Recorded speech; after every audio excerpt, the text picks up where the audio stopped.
Аймаа хөдөө гэж яриад ах шиг байна. Гэтэ яг би нэг орлуулах үг ерөөс надад олдохгүй байгаа байхгүй юу?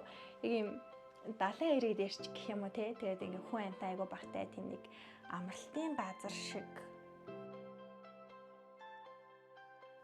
Бүгдээрээ сайн уу? Шинэ бичлэгтэй тавтай морил. За, амлалтын ёсороо Instagram дээрээ та this work and travel програмын талаар асуулт авсан. Тэгээд амлалтын ёсороо Q&A влого эхлүүлж байна. За, бүгдээрээ шууд таад ингэж асуусан асуултнуудаас эхлээд хариулт явчих. Надаас хамгийн их асуудаг асуулт маань болохоор аль агентлахаар явж исэн бэ гэж асуудаг. За, үүний хувьд болохоор би өмнө нь work and travel програмаар болохоор 3 жил явж исэн. Тэгээд энэ 3 жилдээ гурвангаар нь Mongolian Exchange гэдэг агентлахаар ер нь бол явсан. Тэгээд яг нь Монголд яг энэ хөтөлбөрөөр явуулдаг маш олон тийм агентлагууд байдаг. Гэхдээ ер нь бол бүгдээрээ л нэг юм даваа талтай асуулт талтай байдаг. Тэгээд миний хувьд болохоор анзаараад байхад яг манай агентлаг бусад агентлагийг бодох юм бол арай дээр санагдсан.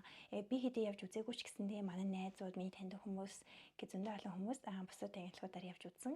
Тэгээд ер нь бол найзуудынхаа ярьж байгааг сонсоод яг манай агентлаг дээр гардаггүй асуудлууд бусад агентлагууд дээр аягүй гараад байсан. Тийм болохоор ер нь бол Mongolian Exchange-ийг би бол таадаг зөвлөн. Тийм тэгээд аягүй хүний тоо хязгаартай байдаг учраас эрт бүртгүүлээд явсан зүг байдаг. Одоо нөгөө нэг бусад агентлагууд болохоор яг юу гэж хэлтгийг би сайн мэдгүй спонсор гэдсэн баха. Спонсор гэд эхлээд нөгөө нэг employer-тайгаа уулзгаасаа employer-тайгаа ярилцлаганд орохоос өмнө спонсортайгаа уулзаад тэгээд ярилцлага өгд юм билээ. Тэгээд эхлээд спонсорхон ярилцлаганд тэнцэх юм бол тэгээд цаашаа яг ажил олгогчийн ярилцлаганд ордог гэж би сонсч ирсэн.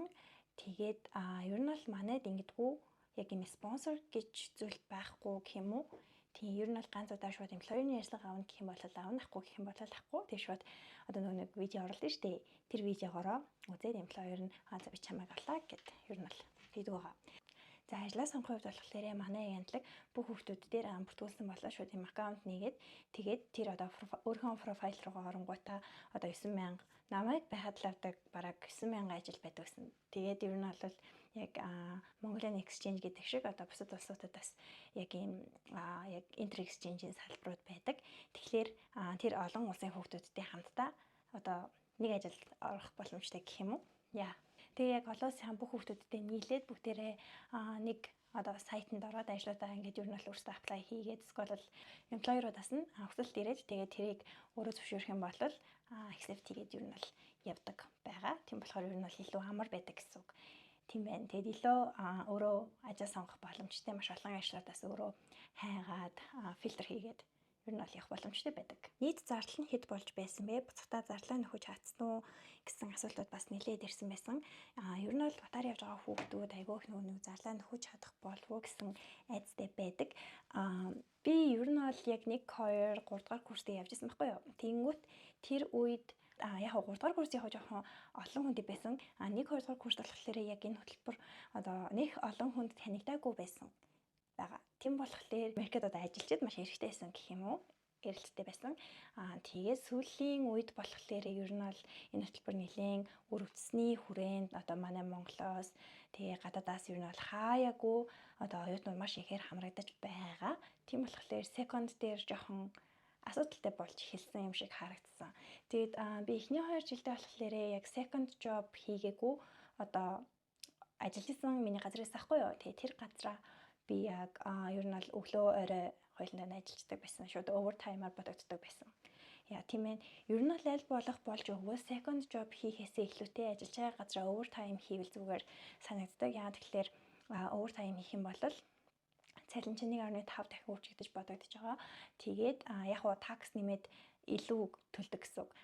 Гэхдээ ер нь бол second job хийгээд тэрнээсээ ингээл яг алхан такс төлж байгаа шүү дээ. Тэрнээс илүүтэй яг овертайм хийх юм бол арай илүү мөнгө олох боломжтой санагдсан. Тэгээ яг газраас шалтгаалаад өөр өдөрш магадгүй. Миний хувьд бол тэгж бодож байна. Тэгээд анх намайг явж хахад зарлалын хувьд болохоор хямдхан байсан. $1450 эхэлж исэн санагдаж байна ихний жил. Тэгээд баг багаар өсөө сүүлийн жил болохоор 1950-аар явж исэн. Яа, тэгээ одоо баг 2000 гарцсан гэж би сонссон. Яг сүүл хэдэн жил яваг болохоор сайн мэдэхгүй байна. Яа, тийм ээ. Тэгээд тухайн үед бол ер нь бол зарлалаа бол хангалттай нөхчихсэн.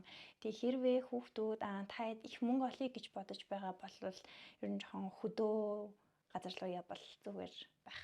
Яг ингээд хот газар ингээд би очиж үзсэн байхгүй юу. Тэнгүүт сүүлийн жил хот газар байсан.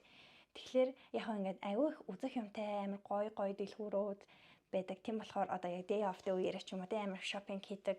Тэгээд ажил тараад ядарсан байх юм бол шууд нөгөө гадуур билээ хоол мал аваад идчихдэг ресторан аяга хордог байсан байхгүй. Тийм болохоор ер нь бол маш их зардал өндөртэй байсан.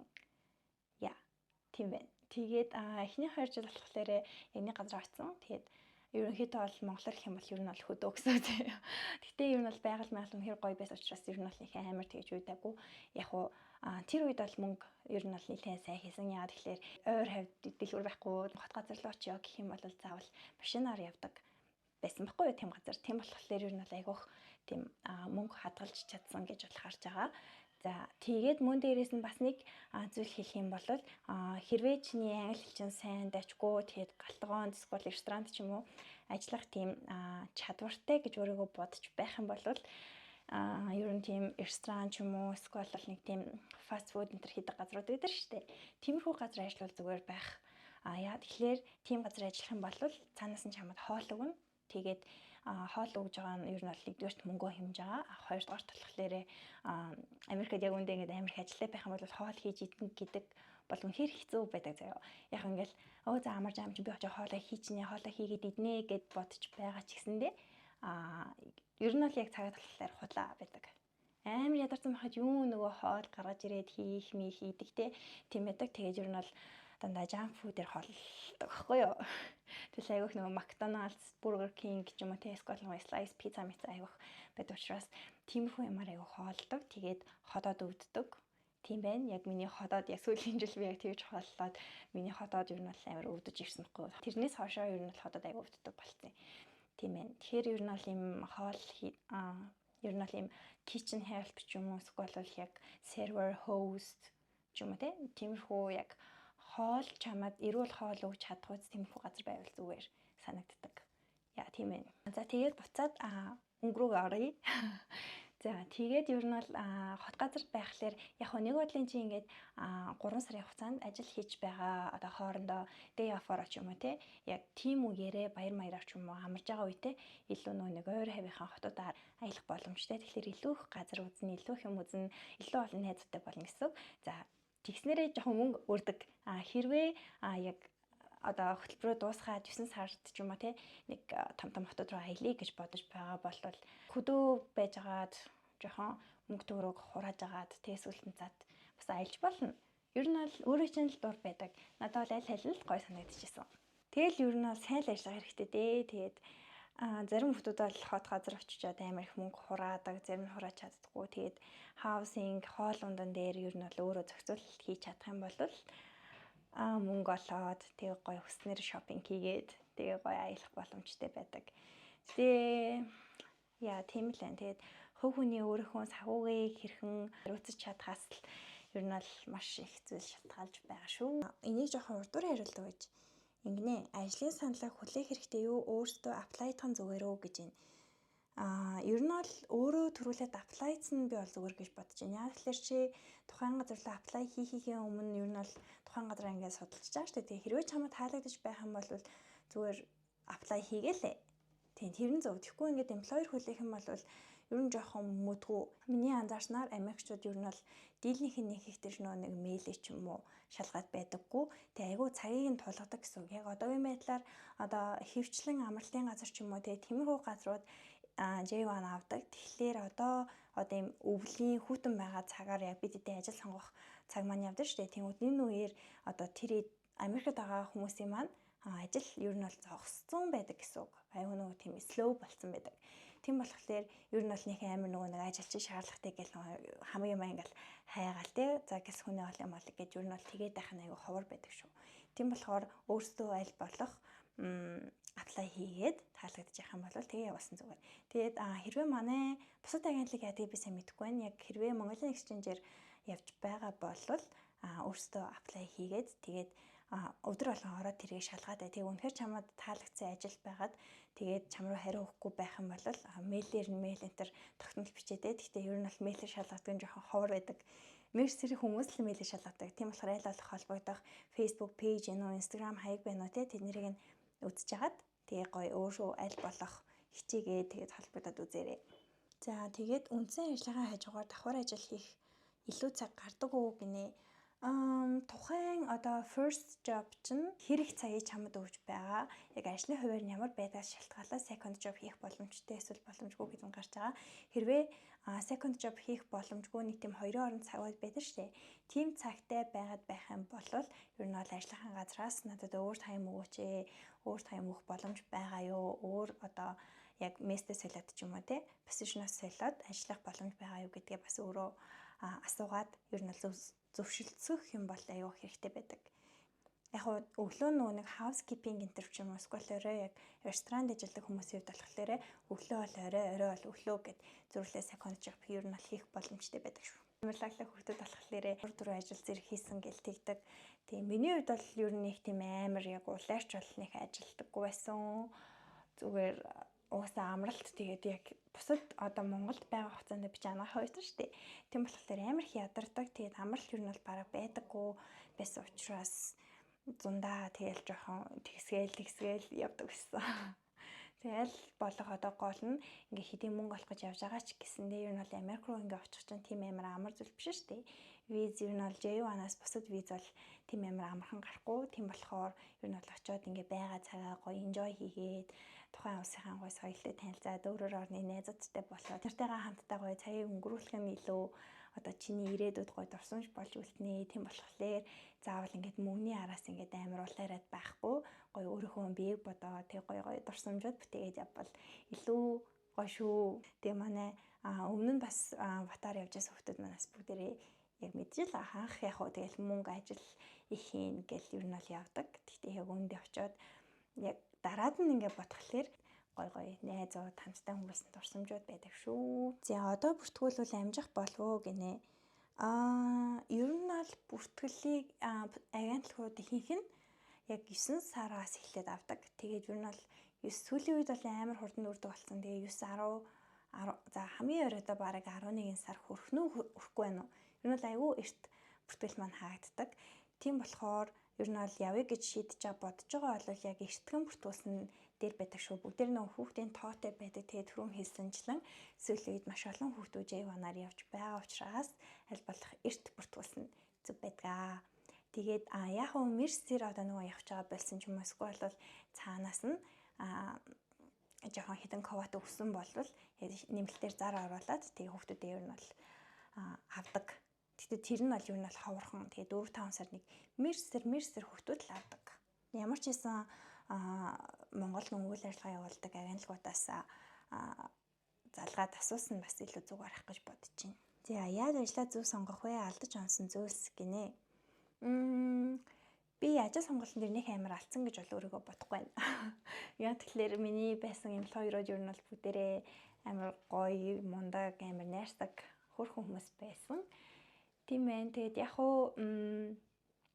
зарим хүний хувьд болохоор эмплойерууд нь жоохон хэцүү байдаг гэсэн. Тэгээд яаж мэдэх вэ тийм үстэй. Эмплойероо ер нь бол ингээд тэр гадаад хүний чинь бид нар ямарч мэдэх боломжгүй, судлах боломжгүй байдаг. Ер нь бол яг агентлагч нь өмнө нь яг тэр газар руу явж исэн хүүхдүүд байгаа бол тэднийг хэлж өгдөг. Тэгээд өмнө нь явж исэн хүүхдүүдээс энэ эмплойер хэрвээ яг чим үннийг нь асуух хэрэгтэй. Тийм ба. Тэгээд ер нь бол өмнө нь явж исэн хүүхдүүдээс л мэднэ. Хэрвээ хүүхдүүд явж байгаагүй бол тэгэл жоохон мэдхэд хэцүү л дээ. Тийм байна. Тэгээд түрүүн хэлсэнчлэн яг нэг хөдөө газар явах уу, хот газар явах уу гэдгээ амар сайн бодоод яг өөрөө ямар энэ тэрийг ер нь бол бас шийдвэл зүгээр. Гэтэ нэг удаа олон удаа явж байгаа хүүхдүүд байх юм бол нэг удаа жоохон тийм би амар хөдөө гэж яриад ах шиг байна дээ. Гэтэ яг би нэг орлуулах үг ерөөс надад олдохгүй байгаа байхгүй юу?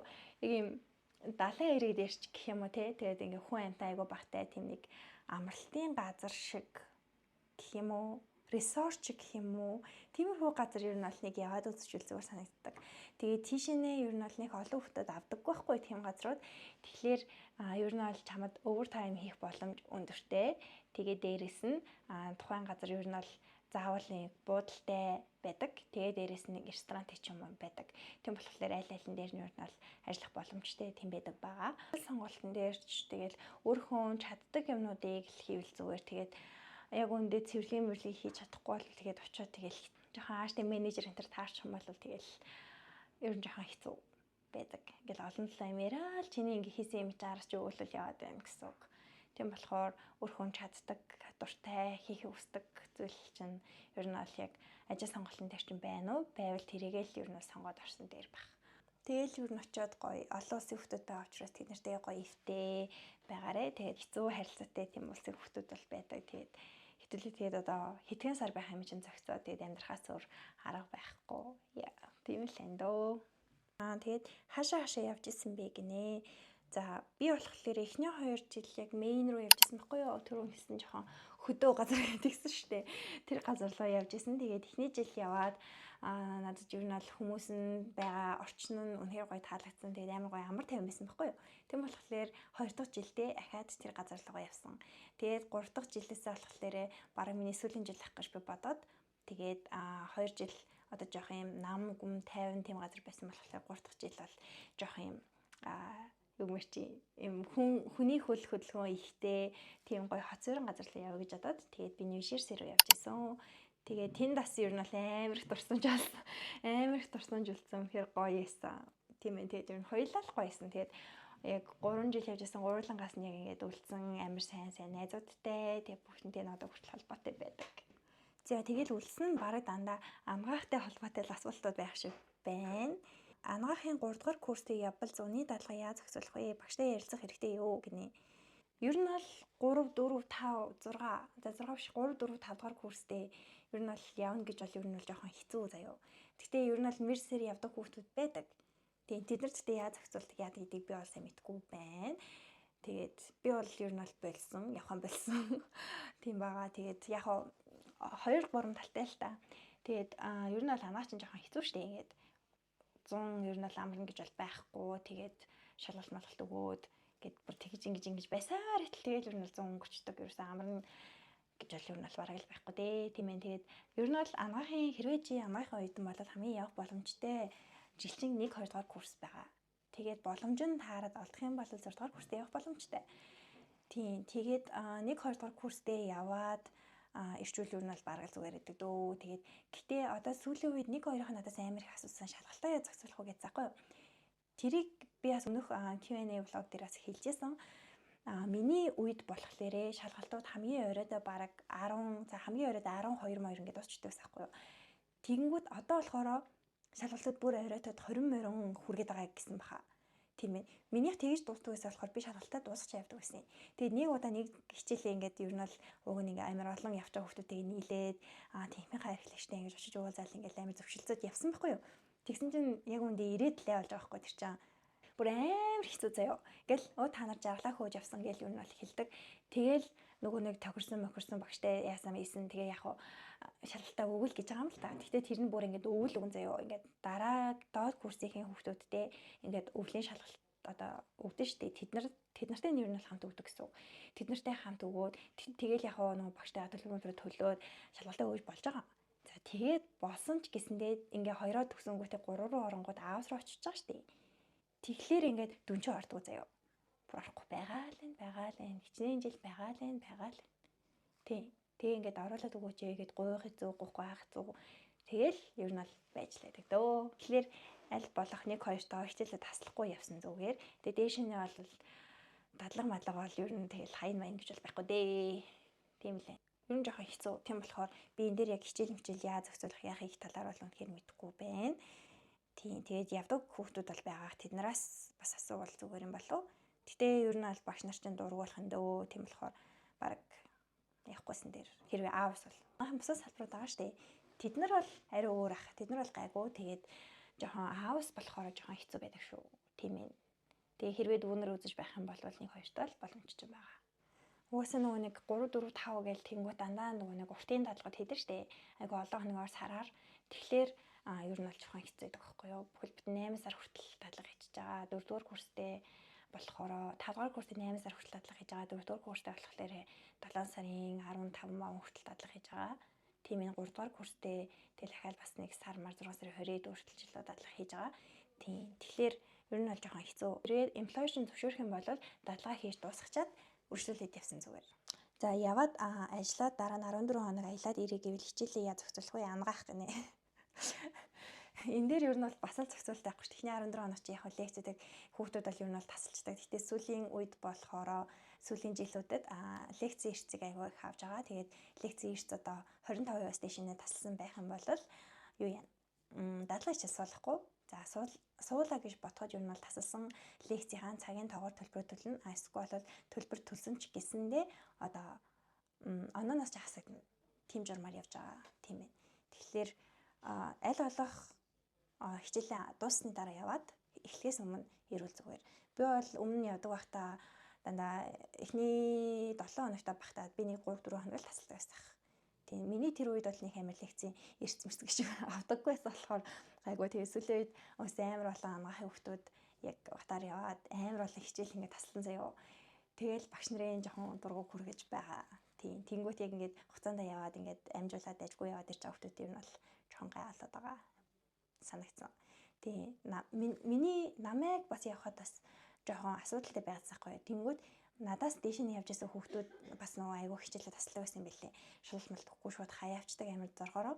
Тэнгүүт ингээд доошлох тусам ингээд бид нар дээр амар хэцүү юм ачаалал ирж байгаа гэж би харсан. Тийм болохоор ер нь бол манай үеийнхэн дээр аль болох хичээлээ таслахгүй тэгээд дүү нартаа жоохон гайхахгүй явах юмсан л гэж ер нь бол хичээсэн. Тэгэхээр та бас ганц өөрийгөө бодохгүй цаашаа бас дүүнраа найзуудаагаа бас бодвол илүү зүгээр байхаа. Тэгэл ер нь маш их шалгалтаа яа зохицуулах уу, яах вэ, хоцорч ирж болох уу, багш нараас гоох уу гэсэн асуултууд л амар их ирсэн байна. Тэгэл яа түрүү хэлсэнчлэн ер нь аль болох шалгалтуудаа хичээлүүдэд дуусгаж явбал зүгээр. Тэгээд багш нараас гуйгаад ер нь бол багш нар бараг мэдхийн болов сайн мэдгүй байх. Бусад салбар мэддэг гэж магадгүй. Манай салбар л авдаг бараг мэдгүй хаа. Тийм. Гэтэ юмыг аль мэдгүй өөртөө ярилцал үзэхгүй юу. Тийм намайг болохгүй гэсэн гээд бас болохгүй биш байж бас болно шүү дээ. Тийм болохоор ер нь бол асуугаад боломж байна уу юу хайгаад утсан дээр хаа. Миний яг зүгээс л ер нь бол яг ийм зүйл байна. Шалгалтаа яаж зохицуулахыг кредитийн өртөө бол курс ахиулдаггүй гэж сонссон гинэ. Би онохоо сургуульд хийдээ тийг би мэдгүй байна. Аавс л авдаг 6 кредит өртөө байх юм бол курс ахиулдаггүй гэсэн.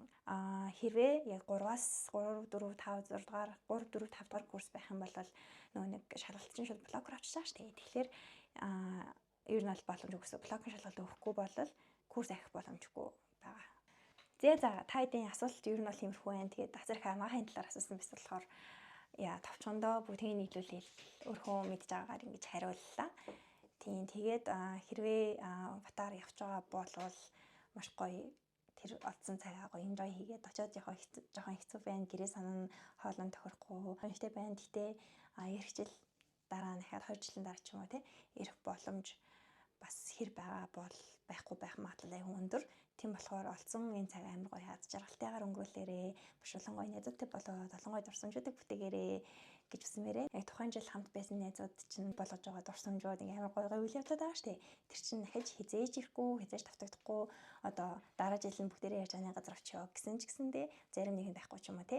Ингээд ирэхгүй өөр тийш явж байгаа ч юм уу. Тиймэрхүү зүйл айгүй байгаа учраас тухайн цагаа амар гоё л өнгөрүүлээрээ тэгээд амар олон дурсамжийг бүтээгээрээ тэгээд аялж байгаа бол аялсан шиг гоё аялаад хэдий ядарч байгаа ч гэсэндээ ингээд үнэхээр аялна гэд мөнгө зөрүүлээд энэ олон сар ажиллаад хөдөлмөрөөр олсон мөнгөөрөө аялж байгаа учраас цагийг аль болох завгүй гоё өнгөрүүлээрээ гэж хэлмээр байна. Тэгээд маш олон зүйлийг гоё үзээрэй. Тийм ахиж олдох үгүй бидэд мэдгүй. Тийм болохоор олцсон энэ цаг амар гоё аз жаргалтайгаар өнгөрүүлээрэй гэж хүсмээр байна. Бүгдийн хамтдаа байсан бүгдэнд баярлалаа. Баяртай.